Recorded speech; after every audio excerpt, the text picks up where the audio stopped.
नमस्कार, आप सभी दर्शकों का बहुत बहुत स्वागत है। आप देख रहे हैं जस्ट टीवी। मैं हूं नेहा शुक्ला, लेकर हाजिर हूं आप सभी के सामने आज की स्ट्रेट टॉक। नमस्कार, आप सभी दर्शकों का बहुत बहुत स्वागत। और आज का जो विषय है, मॉनसून सत्र का आगाज़ हो गया है, लेकिन विपक्ष के तमाम सवालों के बावजूद सत्ता पक्ष जो है वो नियमों का हवाला दे रहा है, गंभीर विषयों पर चर्चा की बात से सहमत नहीं है। और ये कहा जा रहा है कि क्या इस बार भी जो संसद का मॉनसून सत्र है वो हंगामे की भेंट चढ़ जाएगा। कुछ सवाल हम चाहते हैं कि अपने दर्शकों के सामने रखें पहले, और कुछ तथ्य भी हैं कि क्या इन सवालों का इस सत्र के दौरान कुछ उत्तर मिल पाएगा। देश के जो नागरिक है, भारत के जो नागरिक है, पहलगाम हमले के बाद से लगातार ऑपरेशन सिंदूर से भी जुड़े हुए गंभीर सवाल खड़े हैं, बने हुए हैं। बल्कि मैं कहूँगी ट्रंप लगातार 20 से अधिक बार जो है मध्यस्थता का दावा कर चुके हैं, और अब तो वो खुलकर 5 जेट गिराए जाने की बात भी कहने लगे हैं। किन शर्तों पर युद्ध विराम हुआ, ये सवाल और इसका उत्तर विपक्ष जानना चाहता है। लेकिन बावजूद इसके प्रधानमंत्री नरेंद्र मोदी सदन के भीतर मात्र कुछ सेकंड ही उपस्थित रहे। इस पर ताना कसा है नेता विपक्ष राहुल गांधी ने। तो ये साफ लगने लगा है कि इस बार भी मॉनसून सत्र, जो बहुत ही अहम माना जा रहा था, क्या ये हंगामे की भेंट चढ़ जाएगा, या फिर यहाँ पर गंभीर विषयों पर, गंभीर सवालों पर चर्चाएं देखने को मिलेगी और नागरिकों तक जो है दोनों तरफ से जो है स्पष्टता निकल कर सामने आएगी।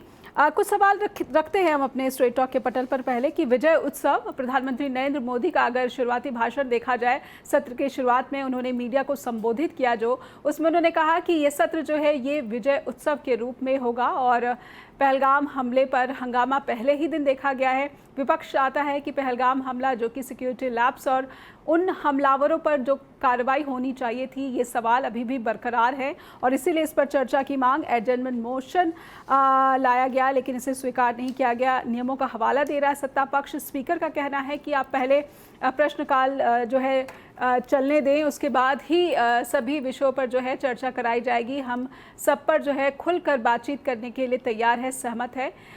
लेकिन बार बार हंगामा देखने को मिला है। ऑपरेशन सिंदूर, सीज फायर का ट्रंप का बार बार का दावा, शिमला समझौता, बहुत ही अहम महत्वपूर्ण ये तथ्य हैं और ये सवाल भी लगातार बने हुए हैं। अहमदाबाद विमान हादसा, बिहार में एसआईआर, कुछ बहुत ही गंभीर मसले हैं जिन पर सत्ता पक्ष और विपक्ष के बीच जो है तीखी नोकझोंक देखने को मिलेगी। और क्या मॉनसून सत्र में विपक्ष की चर्चा की जो मांग है, जिस तरीके से मांग है, वो नियमों के तहत नहीं है, और ये इसीलिए अनुचित है। और इसीलिए जो है सरकार जो चाहती है, जो सत्ता चाहती है कि वो पहले अपना बिजनेस पूरा कर ले, और जनता के प्रति जवाबदेही से ये जो व्यवहार है, ये क्या केंद्र सरकार के बचने का संकेत दे रही है कि वो इन तमाम मसलों से बचती हुई दिख रही है, बहस से भागती हुई दिख रही है। अगर ऐसा ही है तो भी फिर भारत के नागरिकों का जो सवाल है उसका उत्तर कहां से मिल सकता है, और क्या इस पूरे सत्र से विपक्ष और मजबूत होकर सामने आएगा,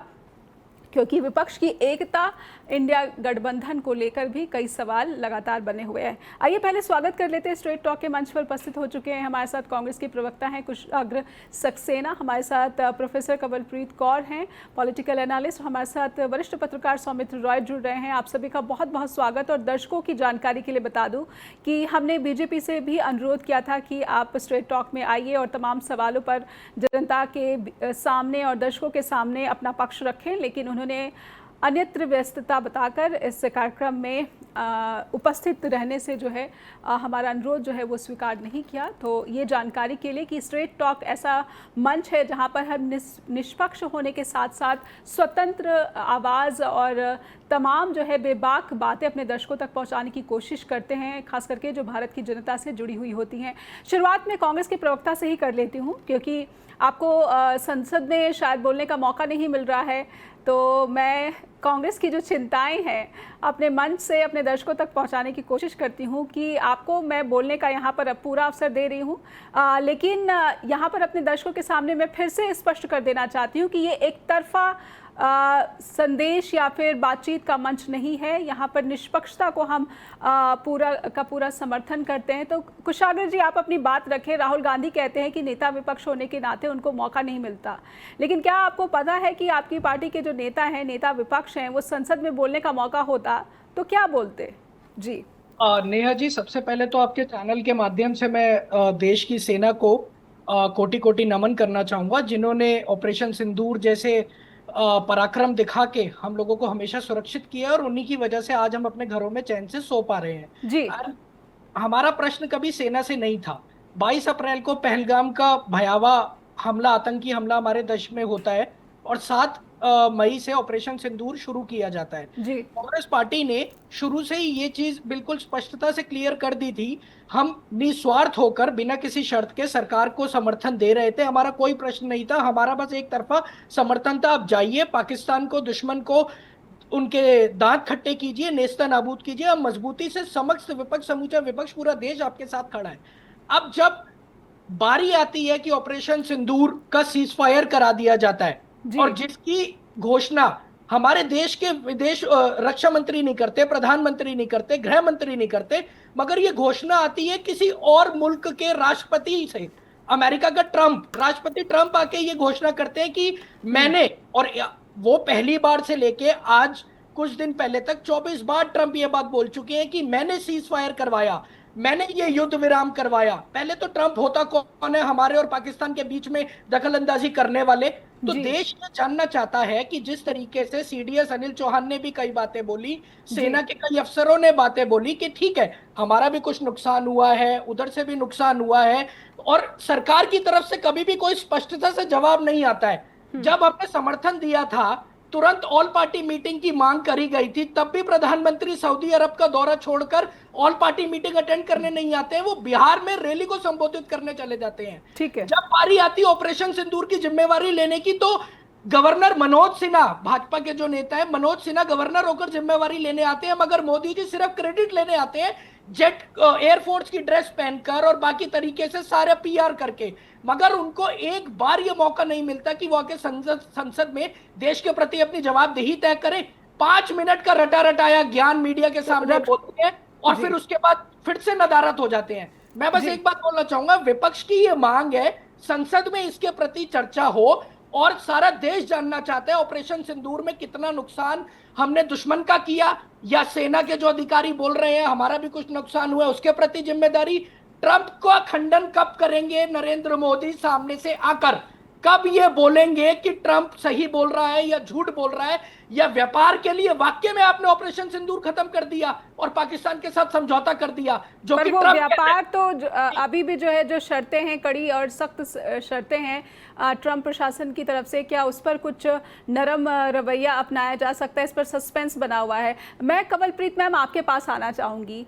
पहलगाम आतंकी हमला होता है, 26 निर्दोष पर्यटकों की धर्म पूछकर हत्या कर दी जाती है, उसके बाद ऑपरेशन सिंदूर होता है, उसके बाद भारत की विदेश नीति पर गंभीर सवाल खड़े होते हैं। शिमला समझौता जैसा जो एक अहम समझौता है किस परिस्थिति में है, और भारत और पाकिस्तान के बीच जो एक तनाव है और किस संबंध है, इन तमाम गंभीर सवालों को लेकर उसके बाद पहली बार मॉनसून सत्र आयोजित हो रहा है। विशेष सत्र की मांग थी, उससे नहीं स्वीकार किया गया। तो क्या मॉनसून सत्र में ये सत्ता पक्ष की ही जवाबदेही थी, या फिर उसकी तरफ से ये अपेक्षित था कि वो पहले इस गंभीर मसले पर जो है चर्चा करा ले, विपक्ष की जो मांग है उसको सहमत हो जाए, और उसके बाद जो उसका बिजनेस है वो 21 अगस्त तक का आपके पास समय है, वो आसानी से चलाया जा सकता था। जवाबदेही तो सत्ता पक्ष की होती है, ये सभी जानते हैं। तो इस बार भी आप क्या सत्ता पक्ष में वही रवैया देख रहे हैं, वही एटीट्यूड देख रहे हैं कि हम अपने मर्जी से ही सदन चलाएंगे? जी देखिए, ये जो पहलगाम अटैक हुआ है, ये बहुत ही अफसोसजनक हादसा हुआ है, जिसका मुझे नहीं लगता है कि परिवार तो दूर की बात है, हम एज अ नेशन इसको भूल नहीं सकते। ऑपरेशन सिंदूर हुआ, वो किस एक्सटेंट तक हुआ है, कितनी लॉस हुई है, ये अभी तक हमें 1 महीने से ज्यादा टाइम हो गया है, ये अभी आज तक हमें पता नहीं चला है। मैं मानती हूँ कि ये जो हमारी गवर्नमेंट है, इसको सारे जवाब देने चाहिए, पर जब जब किसी भी सरकार को ये पता है कि विपक्ष बहुत ही वीक है, बहुत कमजोर है, बहुत डिवाइडेड है, तो वो कोई भी सत्ता, वो जो भी सरकार होगी, वो इसका फायदा उठाएगी। अब यहाँ मैं मैं कहती हूँ कि कुशाग्र जी, मैं आऊंगी आपके पास, लेकिन कंवल जी को बात पूरी करने दें जी। जो रूलिंग पार्टी है उसका उसका बोलबाला हुआ है। उन्होंने एक शायद फॉल्स प्रोपेगेंडा बना के लोगों के दिमाग पे वो छाए हुए हैं।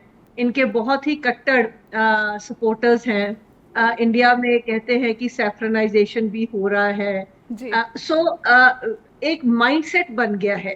ठीक है, इन्होंने एक माइंडसेट बनाया है जिसके खिलाफ हमें मतलब लड़ना होगा। अब ये डिपेंड करता है, ये सब डिपेंड करता है विपक्ष के ऊपर कि वो कितना स्ट्रांग है, वो कब तक कितना गवर्नमेंट को झुका सकेंगे और गवर्नमेंट को कैसे जवाब देने के लिए फोर्स करें। जी बिल्कुल, यानी विपक्ष को इस वक्त आप कमजोर, पहले के पूर्व सत्र से भी अब ज्यादा कमजोर बता रही हैं, क्योंकि नहीं इससे आम नहीं आदमी पार्टी अलग हो गई है।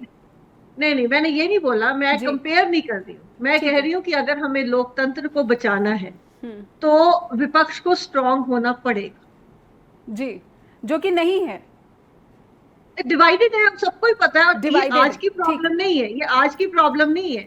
जब से इंडिया को इंडिपेंडेंस मिली है, जो हमारी विरोधी दल है वो हमेशा डिवाइडेड ही रही है, वीक ही रही है। जब कांग्रेस सत्ता में थी तब भी ऐसे ही था।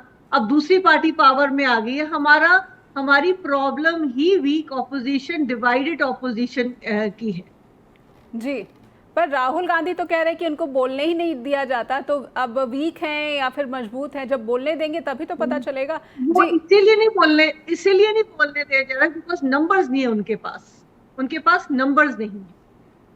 जी लेकिन क्या ये सही एक बड़ा सवाल नहीं खड़ा करता है सभापति के आसन की तरफ? एक छोटा सा ब्रेक लूंगी मैं, ब्रेक के लिए रुकेंगे स्ट्रेट टॉक में। जब लौटेंगे सौमित्र राय हमारे साथ लगातार बने हुए हैं और कुशाग्र जी को भी आपत्तियां हैं, कुछ ऐड करना चाहते हैं, सुनेंगे।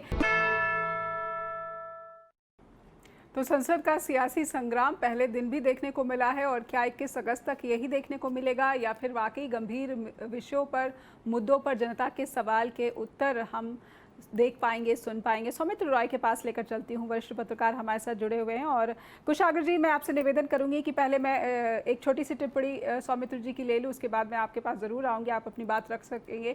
सौमित्र सर, प्रधानमंत्री नरेंद्र मोदी संबोधित करते हैं मीडिया को और कहते हैं कि मानसून सत्र जो है ये विजय उत्सव की तरह है। तो क्या सत्ता पक्ष का यही रवैया हम सदनों के भीतर हम देख पाए हैं?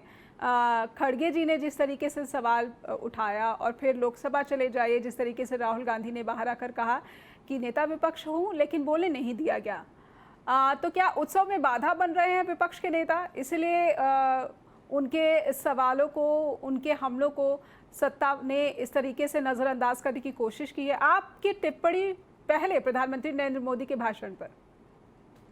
देखिए, मैं कुशाग्र जी को भी मैं सुन रहा था, डॉक्टर कंवलप्रीत जी को भी मैं सुन रहा था। मैं एक बात बहुत साफ कर दूं कि संसद का सत्र किसी विपक्ष के लिए नहीं होता। संसद का सत्र इस देश के 140 करोड़ जो आवाम है उसके लिए होता है। जी। आवाम के प्रति संसद की जवाबदेही है और वो जवाबदेही उनको देनी पड़ेगी, पहली बात।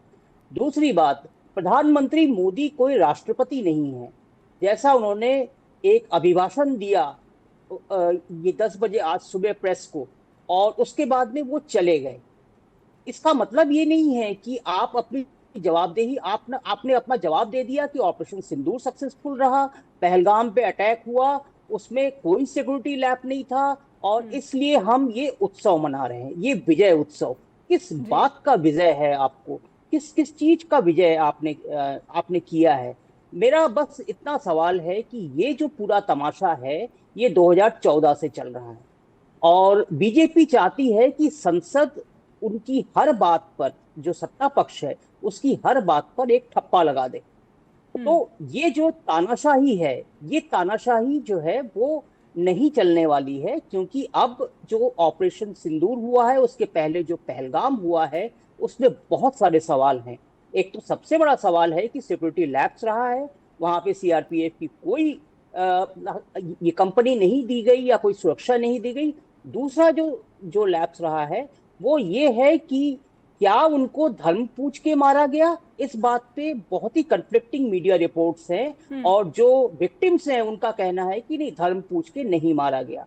तीसरी चीज जो बहुत साफ सामने आ रही है वो ये है कि जो एलजी हैं जम्मू कश्मीर के, वो एलजी ये कह रहे हैं कि हाँ, सिक्योरिटी लैप्स था और मैं उसके लिए जिम्मेदार हूं।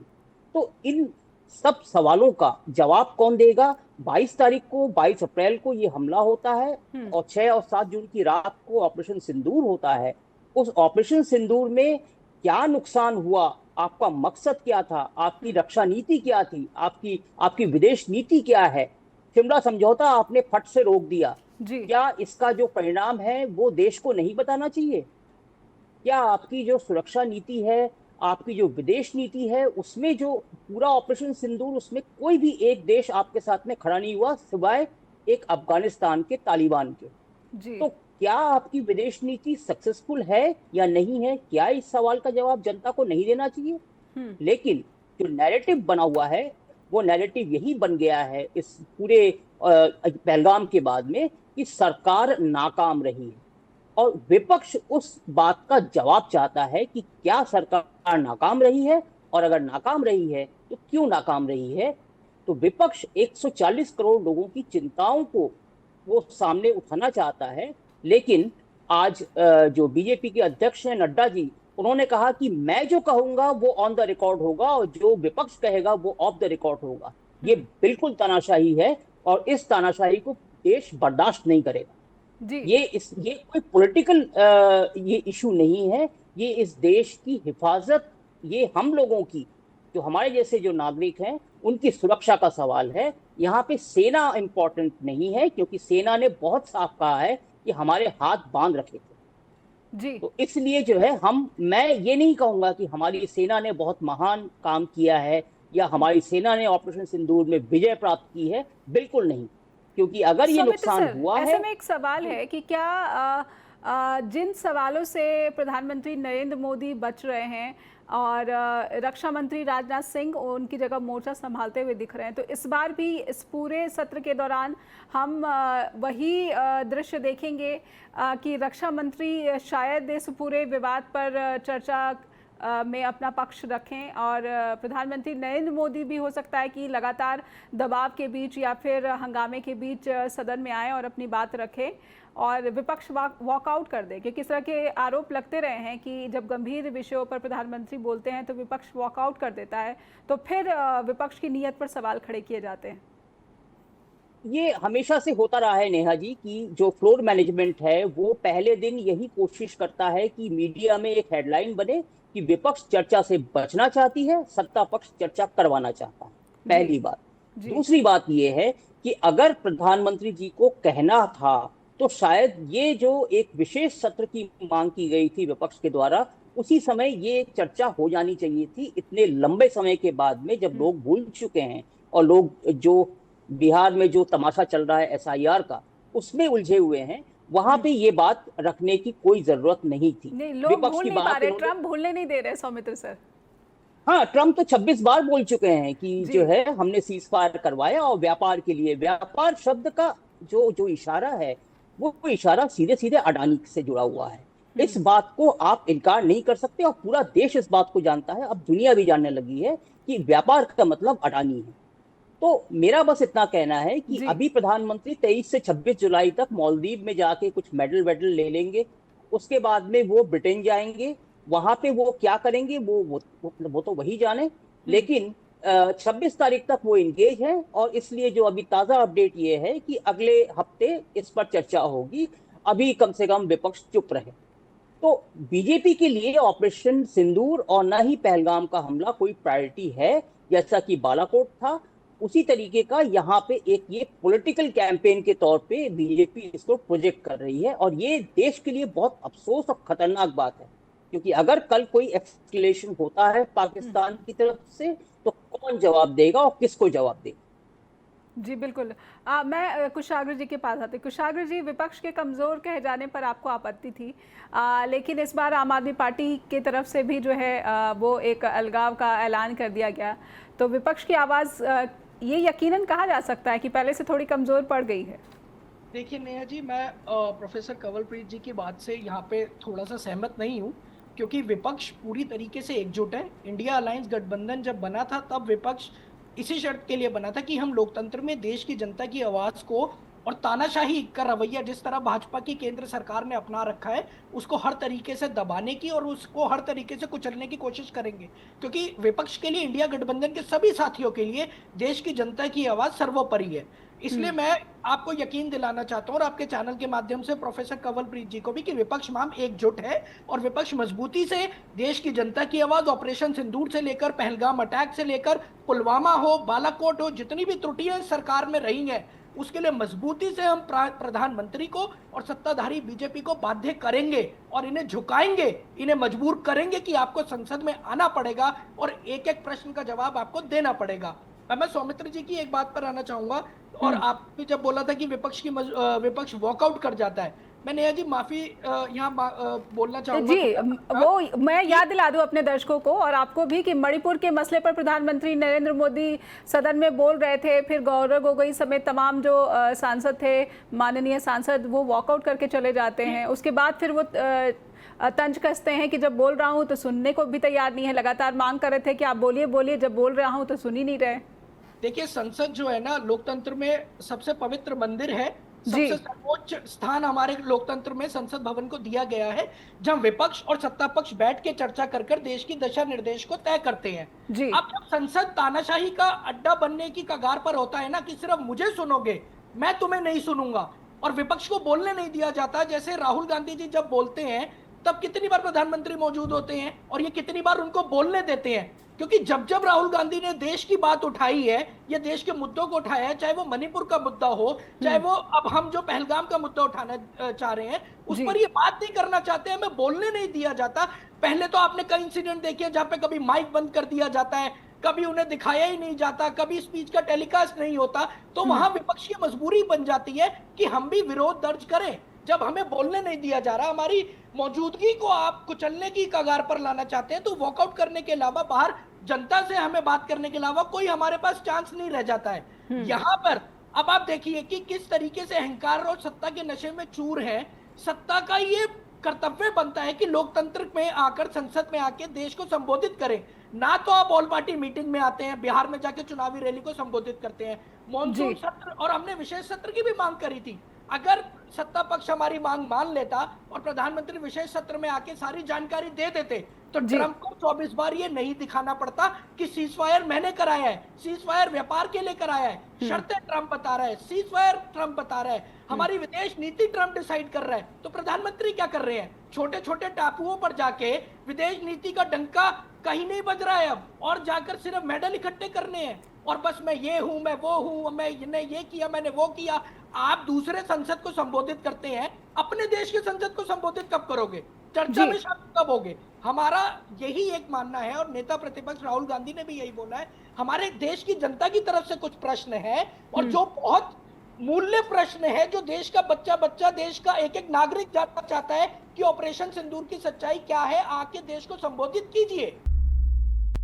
संसद की कार्यवाही सिर्फ देश के नागरिक ही नहीं बल्कि तमाम जो अन्य देश हैं उनके भी बड़े लीडर्स या फिर जो नागरिक हैं वो देख रहे होते हैं कि भारत की सरकार अहम मुद्दों पर, विदेश नीति पर क्या कुछ कहेगी, और ख़ास करके अभी जिस तरीके से जटिल परिस्थितियां बनी हुई हैं दुनिया भर में, उस पर भी भारत की भूमिका और भारत से जुड़े जो सवाल हैं उसको सुनने में दिलचस्पी सभी की बनी हुई है। ऐसे में कंवलप्रीत मैम, मैं समझना चाहती हूँ कि आमतौर पर संसद की कार्यवाही और नियमों का हवाला सत्ता पक्ष बार बार दे रहा है, क्या वाकई में आपको लगता है कि विपक्षी सांसदों को नियमों का ज्ञान नहीं है? और एडजर्नमेंट मोशन तो लाया गया, लेकिन फिर भी कई बातें मैंने बीजेपी के सांसदों की सुनी है जिसमें कह रहे हैं कि वो नियमों को देखते ही नहीं है, उनको नियमों की परवाह ही नहीं है, वो सिर्फ और सिर्फ बहस और हंगामा करने के लिए पहुंच जाते हैं।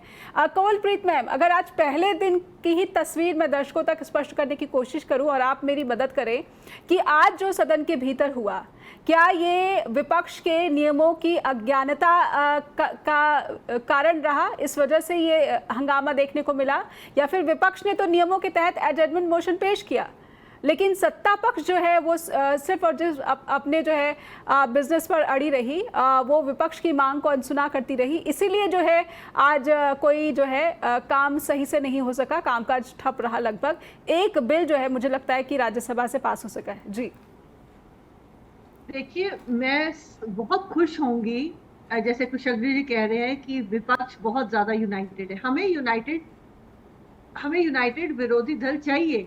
जो ऑपोजिशन है, it is the eyes and ears of the people, they are the watch dog of democracy along with media. You know, ये हमारे पिलर्स हैं, they are the pillars of any democracy, specially the largest democracy in the world. अब जो मैंने जो अपनी आज talk शुरू की, ये बड़ी पेसिमिस्टिक वे से शुरू की। व्हाई? बिकॉज हर सेशन होता है, हमारी होप्स बहुत हाई होती हैं, हमें लगता है इस टाइम कुछ नतीजा निकलेगा। होता क्या है, शोरबाजी होके सब घर चल जाते हैं। तो sorry for being so pessimistic, but over the years बड़ा कुछ ऐसे देखने को नहीं मिला कि सरकार को कोई पकड़ सके। सो अगर कुशग्र जी कह रहे हैं कि हम यूनाइटेड हैं, और मैं ये एक बात जरूर कहना चाहूंगी कि राहुल गांधी बहुत कोशिश करते हैं। ये नहीं है कि वो कोशिश नहीं करते हैं। एक टाइम था जब इंडिया अलायंस नहीं था, he was like a one man army. जब उनका मजाक उड़ाया गया, जब उन्होंने पदयात्रा की, उनका बहुत मजाक उड़ाया गया कि ये चलते कम है, साथ में वैन होती है, वहां जाके रेस्ट करते हैं। इन्होंने किसी चीज करके अपना पदयात्रा रोकी नहीं। ये लोगों के बीच में गए, मिले लोग। So he was like a one man army, और मैं इनको पूरा क्रेडिट देना चाहूंगी। ऐसे में राहुल गांधी की मैं नेता विपक्ष के रूप में उनकी लीडरशिप पर भी एक सवाल पूछ लेती हूँ कंवल मैम। जिस तरीके से इंडिया गठबंधन से जुड़े दलों के नेताओं का बर्ताव रहा है, मैं यहाँ पर उमर अब्दुल्ला का भी जिक्र कर देती हूँ, ममता बनर्जी का भी जिक्र कर देती हूँ, और चलिए अरविंद केजरीवाल अब नहीं है, संजय सिंह भी अब नहीं है, लेकिन इन तमाम नेताओं ने जिस तरीके से इंडिया गठबंधन पर प्रेशर बनाने की पॉलिटिक्स दिखाई है, इससे राहुल गांधी की लीडरशिप को आप कैसे देखती हैं? मुझे लग रहा है कि अभी तक he is doing a very good job. और इनको ये जो ब्रदर सिस्टर की टीम है, राहुल गांधी और प्रियंका गांधी, इनमें बहुत ही यूनिटी है।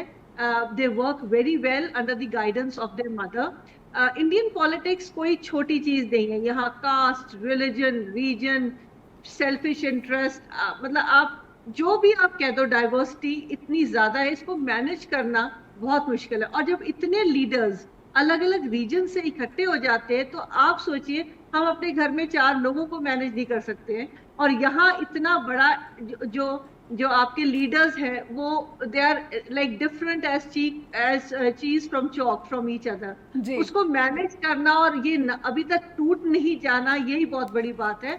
और अगर मुझे लगता है जैसे प्रियंका गांधी पिछले कुछ महीनों से सामने आ रही है, तो उससे राहुल गांधी को बहुत स्ट्रेंथ मिला है। जी ठीक है, मैं सौमित्र सर से एक सवाल करती हूँ। इंडिया गठबंधन टूटा नहीं है, सौमित्र सर? नेहा जी, मैं एक बात डॉक्टर कमलप्रीत जी के जो उन्होंने कहा उसमें जोड़ना चाहूंगा कि देखिए, ये जो इंडिया गठबंधन है, ये जो रीजनल पार्टीज हैं उनका एक कोएलिशन है। रीजनल पार्टीज के अलग अपने स्टेट में कंपल्शंस हैं। तो अभी जो पूरा का पूरा जो ऑपरेशन सिंदूर का मसला है, पहलगाम पे हमले का मसला है, आतंकवाद का मसला है, ये पूरे देश का मसला है। और ये पूरे देश की आवाज जो है, ये इंडिया गठबंधन एकजुटता से उठाया है, उन्होंने उठा रहा है। लेकिन जो सरकार का जो सत्ता की जो जवाबदेही है, उसको आप ऐसे नहीं कर सकते कि प्रधानमंत्री जब बोल रहे हो तो वो झूठ बोले।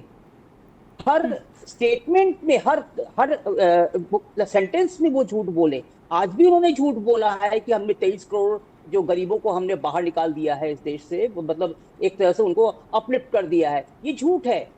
ये उन्होंने जिन जो एजेंसीज का जो उन्होंने हवाला दिया है, वो रिपोर्ट झूठी है। तो हम देख रहे हैं इसको कि वर्ल्ड्स 4th लार्जेस्ट इकोनॉमी का सड़कों पे क्या हाल है, वो हम देख रहे हैं। कितने बड़े गड्ढे हुए हैं, कितना करप्ट देश है ये, और कितनी इनकम इनइक्विलिटी है, हम देख रहे हैं। लेकिन प्रधानमंत्री आके कह रहे हैं कि नहीं, वो तो सब झूठ है, और जो हम कह रहे हैं वो सच है। और सबसे बड़ी बात, वो पहली लाइन से ये कह रहे हैं आज 10 बजे कि देश हित में आपको संसद को चलाना है। तो देश हित का मतलब क्या होता है कि आपको बीजेपी को ठप्पा लगाना है, स्टाम्प लगाना है, जो बीजेपी कह रही है ये गलत है, ये बिल्कुल तानाशाही है। और अगर इस तानाशाही के खिलाफ अगर विपक्ष वॉकआउट करता है तो मेरे ख्याल से विपक्ष का राइट है।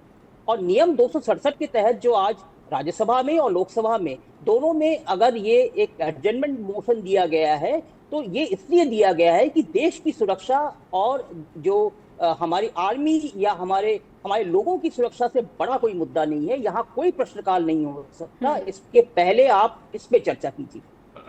जी जी, तो आतंकवाद जो है, लगातार आतंकवाद के खिलाफ पूरी दुनिया को भारत के साथ जोड़ने की कोशिश में भारत की सरकार लगी हुई है, लेकिन जब आतंकवाद पर ही चिंता की बात आती है तो सदन में चर्चा से भागती हुई नजर आती है। कुशाग्र जी, आप भी अपनी कुछ चिंताएं रखना चाहते हैं तो रखिए। जी जी, मैं सबसे पहले तो कंवलप्रीत जी का धन्यवाद करना चाहूँगा। She is a professor, and जब देश की इंटेलेक्चुअल लॉबी आपके एफर्ट्स को रिकॉग्नाइज करती है तो हमें पता लगता है कि हमारे कदम सही दिशा में बढ़ रहे हैं। मैं आपको एक बात कहना चाहूँगा नेहा जी, और एक मजबूत विपक्ष की पहचान क्या होती है कि जब आप सत्ता पक्ष को ये मजबूर कर दे कि वो अपने गलत फैसलों को वापस लेने पे मजबूर हो जाए। राहुल गांधी जी ने जिन जिन मुद्दों के बारे में आवाज उठाई, चाहे वो देश के काले कानून हो या स्टॉक मार्केट रिलेटेड इश्यूज हो या फिर कोविड के टाइम में हो या अनएम्प्लॉयमेंट के टाइम पे हो, देश की मोदी सरकार को कई बार अपने फैसलों को वापस लेना पड़ा है। जो राहुल जी ऑलरेडी मुद्दे उठाते रहे हैं उनके ऊपर, जैसे जाति जनगणना का हो, हमने मजबूर करा है कि आप जाति जनगणना देश में कराने के लिए और सेंसस कराने के लिए बाध्य हो। इसी तरीके से जब हम पहलगाम अटैक में हमने सरकार का ऑपरेशन सिंदूर पे बिना शर्त समर्थन किया, अब ये हमारी जिम्मेवारी बन जाती है और हम यकीन दिलाना चाहते हैं कि जैसे आज खड़गे जी ने भी संसद में बोला, राज्यसभा में हम मोशन लेकर आए हैं, जनमन मोशन, जिसके तहत हम सरकार से मांग कर रहे हैं चर्चा की। और सिर्फ चर्चा की मांग नहीं कर रहे हैं, हम ये चाह रहे हैं कि उस चर्चा में प्रधानमंत्री शामिल हो। प्रधानमंत्री से सवाल है, क्योंकि देश में नेता सदन अगर प्रधानमंत्री ही मौजूद नहीं होंगे तब तक ये कैसे अपने पार्टी के दूसरे नेता और मंत्रियों के ऊपर अपनी जिम्मेदारी डालते रहेंगे। जब जिम्मेदारी लेने की बात हो तो मनोज सिन्हा आगे आ जाते हैं, जब किसी चीज का क्रेडिट लेने की बात हो तो ये एयरफोर्स की ड्रेस पहनकर खुद आगे आ जाते हैं। जी, तो ये प्यार की राजनीति। मैं थोड़ा सा मैं आऊंगी आपके पास एक छोटे से ब्रेक। एक छोटा सा मैं एक लाइन कहता हूं कि प्रधानमंत्री पर जवाबदेही इसलिए बनती है कि प्रधानमंत्री ने पिछले 11 साल में आज तक एक प्रेस कॉन्फ्रेंस नहीं करी है। जी जी, हालांकि ट्रंप श्रेय तो ले रहे हैं और अपनी मनमानी अमेरिका में कर रहे हैं, लेकिन वो सवाल जवाब जरूर करते हैं। इसमें मैं बस एक बात जोड़ना चाहूंगा कि देश अब 11 साल से इस चीज को लेकर थक चुका है कि आप कभी भी देश की बात सुनते ही नहीं है। प्रधानमंत्री मोदी को अब अपने मन की बात पे विराम लगाना होगा। ये टेलीप्रॉम्प्टर वाले मोनोलॉग जो वो पढ़ के निकल जाते हैं ना कि मैंने ये कर दिया, मैंने वो कर दिया, ये सरकार की जिम्मेदारी है कि वो मॉनसून सत्र में देश को जवाब दे कि सेना, सीडीएस और ट्रंप जो भी ऑपरेशन सिंदूर से रिलेटेड बातें कर रहे हैं उस पर आपका क्या विचार है, और सरकार ने देश के सामने कितनी बातें रखनी है और क्या छुपाया है और क्या सामने लेकर आना है। और विपक्ष मजबूती से इस बात के लिए सरकार को बाध्य करेगा कि प्रधानमंत्री सदन में मौजूद हो और देश के विपक्ष के तो तेवर जो है लगातार तीखे बने हुए हैं, और ये जो है कांग्रेस के हर कार्यकर्ता, प्रवक्ता जो है इस बात का पूरा जो है उदाहरण पेश कर रहे हैं कि इस बार मॉनसून सत्र जो है वो हंगामा लगातार देखने को मिलेगा। सत्ता पक्ष चर्चा की मांग को कितना मानता है और इसकी इजाजत किस तरीके से सामने आएगी, ये हम लगातार अपने दर्शकों तक पहुंचाते रहेंगे। कंवलप्रीत मैम, ये वही सरकार है जिसने सत्ता पक्ष ही नहीं विपक्ष के सांसदों को भी विदेश दौरे पर भेजा और आतंकवाद को लेकर तमाम देशों को जो है भारत की लड़ाई के बारे में साथ आने का आह्वान करने के लिए इन सभी सांसदों को भेजा। और जब सांसदों की भूमिका इतनी महत्वपूर्ण हो जाती है तो फिर जब भारत की संसद, और ये सीधा संसद ही जो है इसके ज़रिए ये वही मंच है जो नागरिकों के लिए यहाँ पर सीधे आवाज़ पहुँचती है, अपने नागरिकों का प्रतिनिधित्व करते हैं, जनता का प्रतिनिधित्व करते हैं ये सांसद, चाहे वो सत्ता पक्ष के हो या फिर विपक्ष के। तो जब ये मसला उस समय इतना महत्वपूर्ण था, जो अभी भी लगातार महत्वपूर्ण बना हुआ, शशि थरूर अभी भी वो कमान संभाले बैठे हैं, टीआरएफ पर जिस तरीके से बैन किया गया इसे भारत की जो है स्ट्रैटेजिक जो है जीत बताई जा रही है, तो फिर ये तमाम सांसद जो हैं इस बार क्या, क्योंकि क्या सत्ता पक्ष ने विपक्षी सांसदों तक भी जो सेंध मार ली है आतंकवाद, अगर खास करके बताएं कि मुद्दा हो। कंवलप्रीत मैम, आप अपना क्वेश्चन रिपीट कर सकती हैं? कंवलप्रीत मैम, ये वही सरकार है जिसने सत्ता पक्ष और विपक्ष दोनों ही दलों के सांसदों को विदेश के दौरे पर भेजा, आतंकवाद को लेकर, ऑपरेशन सिंदूर को लेकर सभी देशों में गए और भारत की चिंताओं से उन्होंने सबको अवगत कराया। अब जब संसद की बात आ रही है, अपने देश की बात आ रही है, तो फिर सत्ता पक्ष का ये रवैया क्या दर्शाता है? या फिर सत्ता पक्ष ने विपक्षी दलों के सांसदों तक सेंध लगा ली है? शशि थरूर का अगर मैं जिक्र करूं जी। हाँ जी, देखो ये आपको हमें मानना पड़ेगा कि ये जो पार्लियामेंट है, जो हमारी संसद है, ये एक मंदिर से कम नहीं है। और यहाँ विपक्ष और जो सरकार है, उनको आके बोलना पड़ेगा, क्योंकि सिर्फ भारत के लोग ही नहीं, आसपास की कंट्रीज, क्या पूरा वर्ल्ड देखता है। आप पूरी दुनिया में जाकर लोगों के सामने अपनी बात रख रहे हैं, लेकिन अपनी संसद के भीतर रखने में क्या आपत्ति? जी हाँ जी, तो मैं यही कह रही हूँ कि यहाँ, चलो मैं आपकी बात मानती हूँ कि विपक्ष बहुत मेहनत कर रहा है और बिल्कुल कर भी रहा है, कोशिश कर रहा है, अपने आप को इकट्ठा भी रखा हुआ है। तो अब दूसरी बात ये आ जाती है, जो मैं पहले नहीं बोल पाई थी, कि ये जिम्मेदारी है गवर्नमेंट की, सत्ता की, कि वो पार्लियामेंट की प्रोसीडिंग्स को बहुत सीरियसली लें। जो भी विपक्ष के प्रॉब्लम्स हैं, क्वेश्चंस हैं, सवालों का जवाब दें, सीरियसली दें। और ये वही पार्लियामेंट है, बिल्डिंग चाहे नहीं होगी, पर जो एथॉस है वो सेम है। ये वो जगह है जहां पंडित नेहरू और शास्त्री जैसे, लाल बहादुर शास्त्री जैसे लोगों ने आके जवाब दिए हैं। बड़ी वेल रिहर्स स्पीचेस, उनकी स्पीचेस पढ़ने लायक होती हैं। वो आजकल भी, मतलब कई सीबीएसई की टेक्स्ट बुक्स में हम पढ़ते आए हैं। एक सवाल कंवल मैम, क्योंकि आपने टेक्स्ट बुक का जिक्र किया, आप खुद जो है प्रोफेसर हैं, राजनीति का जो ज्ञान है अपने छात्र छात्राओं तक पहुंचाती हैं। इस वक्त मॉनसून सत्र से जिस तरीके से तस्वीरें आ रही हैं, आप अपने छात्रों को क्या बताएंगी कि क्या इससे जो लोकतंत्र है, भारत का जो संवैधानिक व्यवस्था है, वो बिल्कुल मजबूत हो रही है? बहुत गंभीर मसले हैं, ऑपरेशन सिंदूर है, पहलगाम हमला है, बिहार में एसआईआर है, अहमदाबाद विमान हादसा है। इन सभी सवालों पर जो बच्चे हैं, जो स्टूडेंट हैं पॉलिटिक्स के, पॉलिटिकल साइंस के, वो संसद से क्या अपेक्षा कर सकते हैं? आप कैसे देखती हैं इसको? ये जब डिस्कशन क्लास में शुरू होती है तो वो 1 घंटा कम पड़ जाता है। और मैं आपको बताती हूँ कि मैं अपने कॉलेज में इलेक्शन कमीशन की नोडल ऑफिसर हूँ, तो मुझे बहुत सारे फंक्शंस करवाने पड़ते हैं हर महीने वोटर अवेयरनेस के लिए। तो बच्चे यही क्वेश्चन पूछते हैं कि मैम हम वोट क्यों डालें? वो तमाशा देखने के लिए। और हमारे दादाजी भी कहते थे, हमारे फादर भी कहते, कुछ नहीं होगा एक वोट से।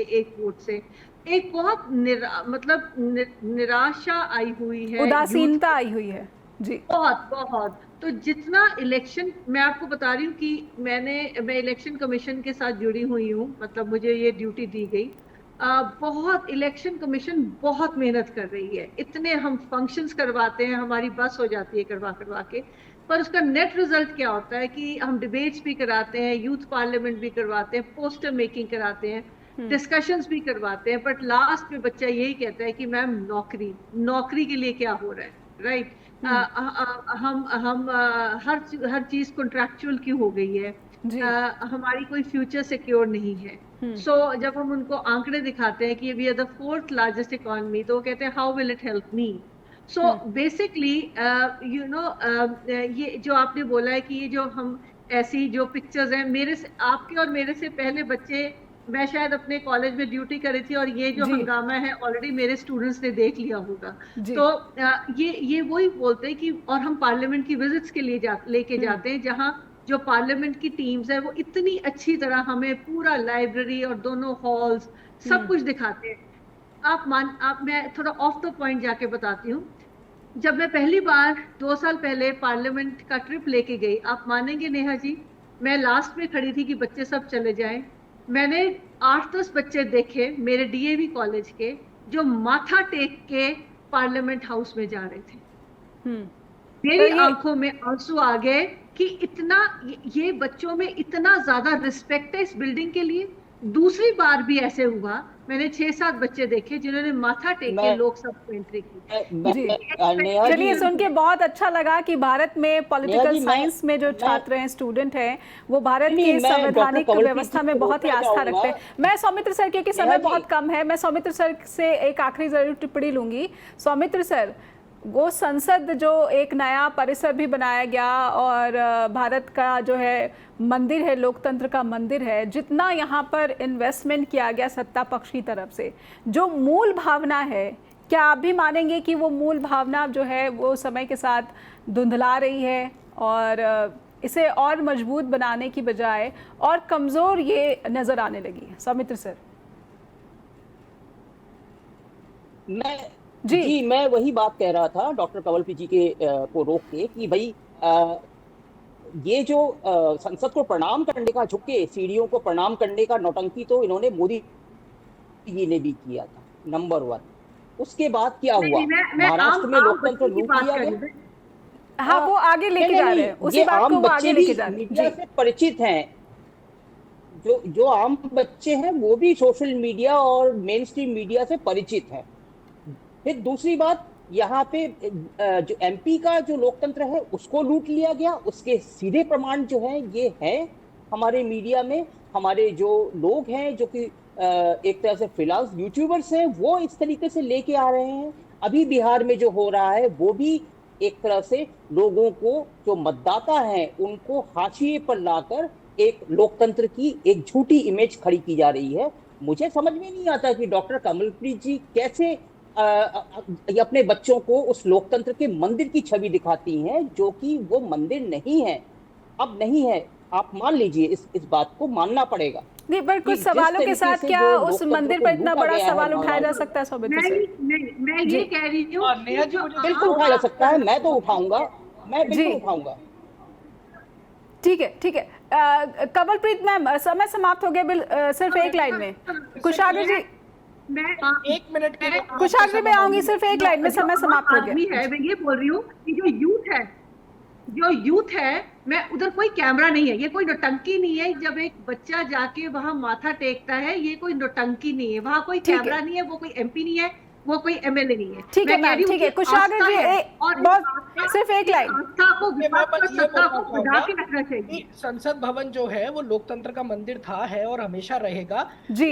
मैटर की 11 साल से ये सत्ताधारी अहंकारी बीजेपी सरकार जितनी कोशिश कर ले तानाशाही रवैये से इस मंदिर को अपने अकॉर्डिंग चलाने की, मजबूत विपक्ष, और जब तक कांग्रेस पार्टी जिंदा है तब चलिए तक विपक्ष इतना मजबूत हो जाए कि जनता के जितने सवाल है उसका उत्तर जो है वो उसके माध्यम से पहुंचाया जा सके। बहुत बहुत धन्यवाद करना चाहती हूँ सौमित्र सर आपका भी, कंवल मैम आपका भी, और कुशाग्र जी आपका भी कि आपने समय दिया, स्ट्रेट टॉक के मंच पर आए, आपका आभार। दर्शकों से अनुरोध करना चाहती हूँ कि पहला दिन तो हंगामे की भेंट चढ़ गया है। 21 अगस्त तक क्या हम यही तस्वीर देखेंगे या फिर बड़े बड़े मुद्दों पर बड़े बड़े जवाब जो है वो देखने सुनने को मिलेंगे? क्या आप विचार रखते हैं हम तक लिख कर पहुँचाएं info@justbroadcasting.com या फिर neha@justbroadcasting.com पर भी राय पहुँचा सकते हैं। जुड़े रहिए जस्ट टीवी के साथ। नमस्कार।